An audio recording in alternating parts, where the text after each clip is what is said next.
Hello, welcome to the Death by Disney podcast. My name is Adam, and I'm on a mission to watch absolutely every Disney movie that's ever been made and make a review podcast about them.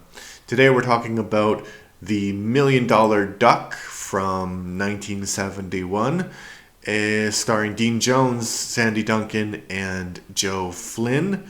I gave it 7 out of 10, and I'll talk about that in a moment. So generally, I give you a little bit of synopsis of the film, my review, some trivia about the film if I can find it, and then I give you someone else's negative review and someone else's positive review, and then I talk about the issues that those reviews bring up.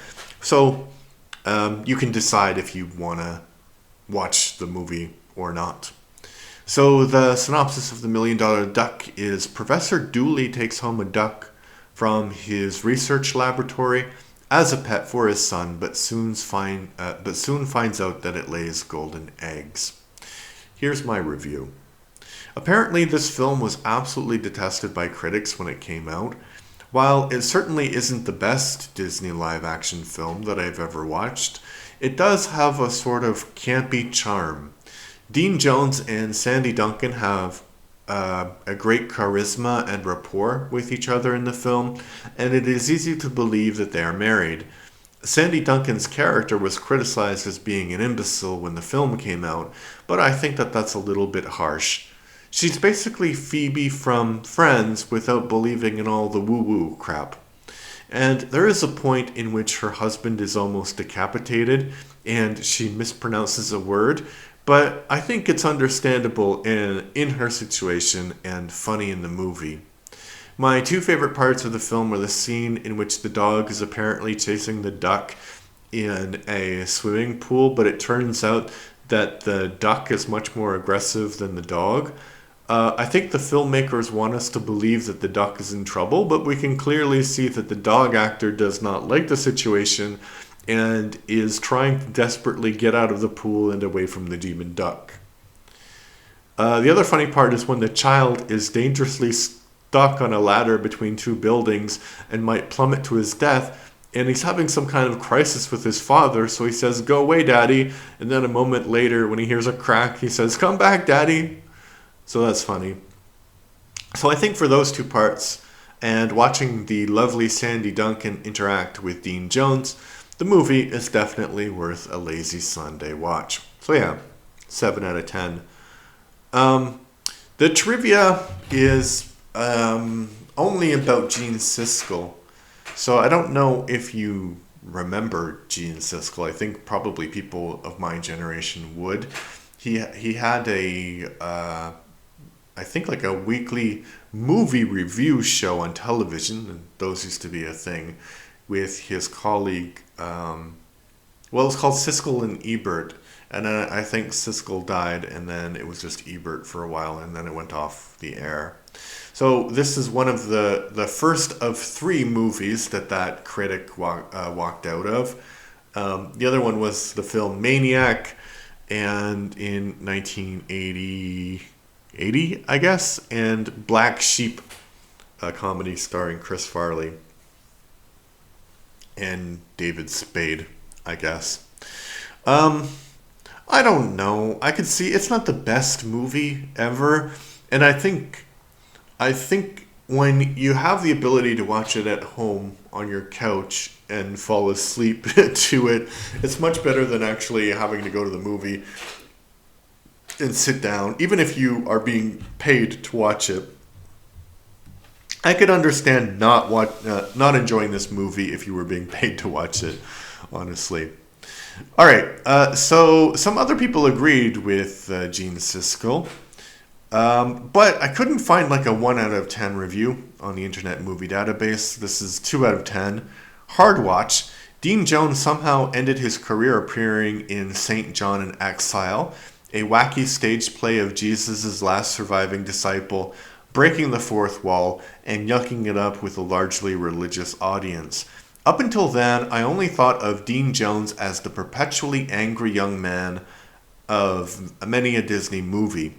Seriously, his entire character is a milquetoast white man with a way too attractive wife who has been driven to seething red rage, usually because of some intelligent animal or anthropomorphic automobile.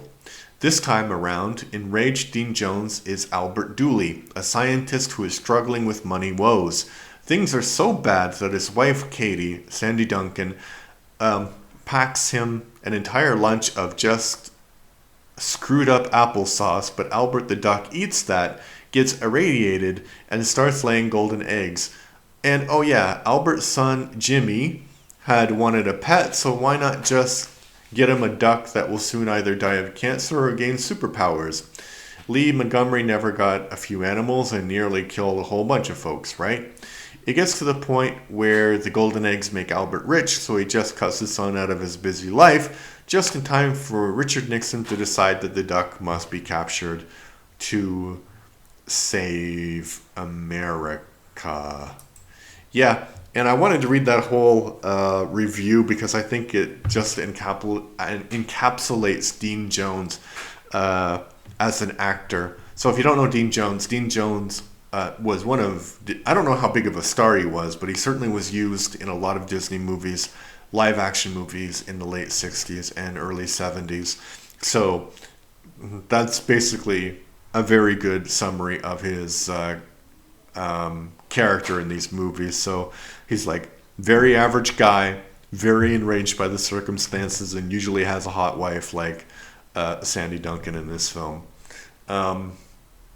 Yeah, and the anthropomorphic vehicle would be Herbie from the Love Bug series. Yeah, I think maybe the gold thing had a point, and it was illegal for private citizens in the United States to own gold for a while, from the 1930s probably until the 1970s. So that may have been why the government was interested in this gold. I don't know. I don't know if it was so serious or just some plot device. Okay, here is the positive review. 9 out of 10. A $1 million movie. I have to say that this is an underrated Disney movie along with Treasure Island, 1950. This movie features a great cast of voice actors like Dean Jones, the voice actor of Jim Douglas, the Love Bug, Mark Garrison, the Ugly Dachshund, and Steve Walker, Blackbeard's ghost, Sandy Duncan, the voice actress of Vixie, the Fox and the Hound, and Liz Bartlett, the cat from outer space. Anyway, let's move on. The movie is about a duck, of course, who is tested, and we realize that this duck can lay some golden eggs, which was weird and unexpected. I have never seen a duck putting some golden eggs, but this movie is pretty good to begin. And that is from Ariel Sire.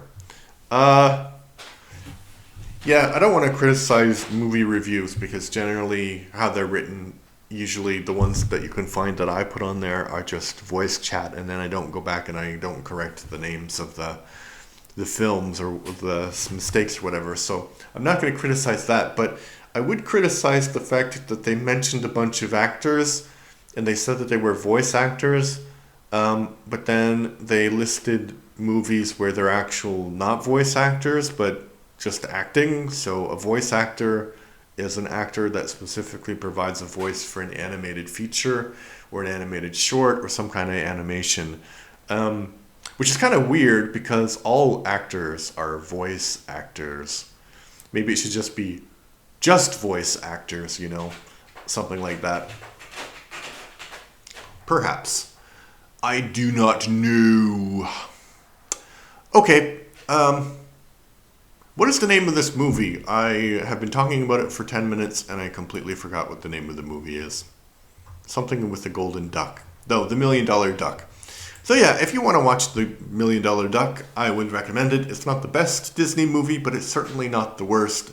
It's kind of an enjoyable hour and 20 minutes.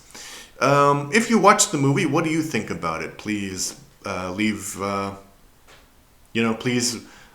comment on the YouTube page under the YouTube videos or on the podcast. Please like and subscribe, review, all of those things that help me out and help the podcast out. So I'll talk to you next time. Thank you.